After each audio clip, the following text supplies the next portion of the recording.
అందరికీ నమస్కారం. నేను మీ BV. Welcome to our channel. Andhra Pradesh రాజధానిపై ఒక క్లారిటీ వచ్చేసినట్టేనని రాష్ట్రంతో పాటు దేశమంతా కూడా ఒక ప్రచారం అయితే జరుగుతుంది. ప్రచారంగా అది నిజం కూడా అనేదే అవుతుంది. ఇక గత ఏడాది క్రితం 3 రాజధానులంటూ 3 ముక్కలాట ఆడినటువంటి దానికి చెక్ పెట్టినట్టేనని ఈ యొక్క ఏపీ రాజధాని అమరావతి క్లారిటీ అని ఒక దృఢ సంకల్పం అయితే ఏర్పడింది. దానికి సంబంధించినటువంటి వివరాలన్నీ కూడా ఈ వీడియో ద్వారా వివరిస్తాను. వీడియో చివరి దాకా చూసి ఒక్క లైక్ ఇవ్వండి ఫ్రెండ్స్. ఆంధ్రప్రదేశ్లో ఈ ఏడాది ప్రారంభంలో రాజధాని పైన విస్తృతమైన చర్చ జరిగింది. 3 రాజధానులకు కట్టుబడినటువంటి వైసీపీ ఒకవైపు విశాఖలో సీఎం జగన్ క్యాంప్ ఆఫీస్ ప్రారంభించి ఎన్నికలకు వెళ్లేందుకు సిద్ధమైంది. అప్పుడు దీంతో అదే సమయంలో విపక్షంలో ఉన్నటువంటి కూటమి పార్టీలు తెలుగుదేశం, జనసేన, బీజేపీలు తాము అమరావతి రాజధానికే మద్దతు ఇస్తున్నట్లు తేల్చి చెప్పేశాయి. ఈ తరుణంలో ఏపీ ప్రజలు అసెంబ్లీ ఎన్నికల్లో ఇచ్చే తీర్పు రాజధానికి కీలకంగా మారింది.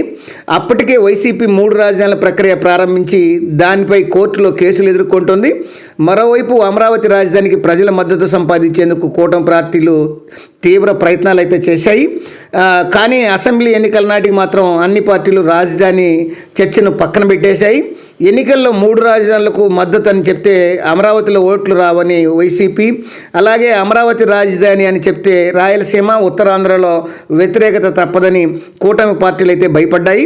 అయితే ఎన్నికల్లో మాత్రం ప్రజలు తాము ఇచ్చే తీర్పు ఆధారంగా రాజధాని నిర్ణయం అవుతుందని అయితే భావించారు.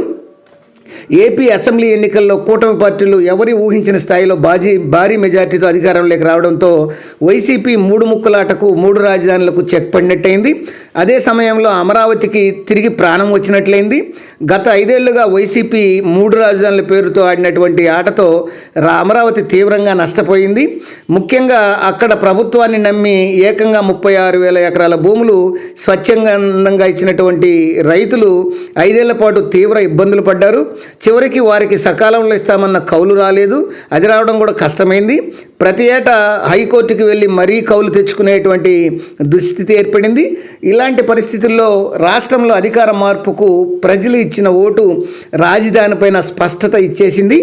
5 ఏళ్ల పాటు ఏపీ రాజధాని అంటే ఏదనేటువంటి ప్రశ్నకు జవాబు కూడా దొరకలేదు. అంటే ఆంధ్రప్రదేశ్ రాజధాని ఏదని అడిగితే చెప్పేటువంటి పరిస్థితి లేదు. ఇక కోర్టుల్లో గతంలో రైతులు దాఖలు చేసినటువంటి కేసులు వెనక్కు తీసుకోవడమే మిగిలింది. అటు కూటమి సర్కారు కూడా అమరావతిలో వేగంగా అడుగులు వేస్తుంది. వచ్చే జనవరి నుంచి ఈ యొక్క అమరావతిలో పనులు పునఃప్రారంభం కాబోతున్నాయి.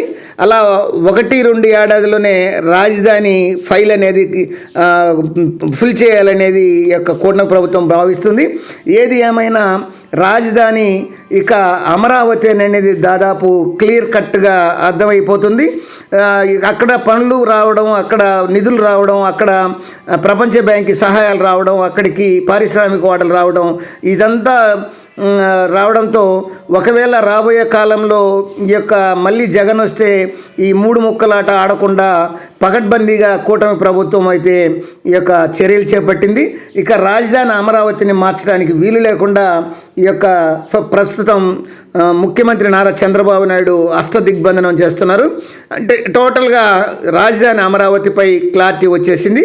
అది ఫ్రెండ్స్, మరొక అంశంతో మళ్ళీ మీ ముందుంటాను ఫ్రెండ్స్. జై హింద్.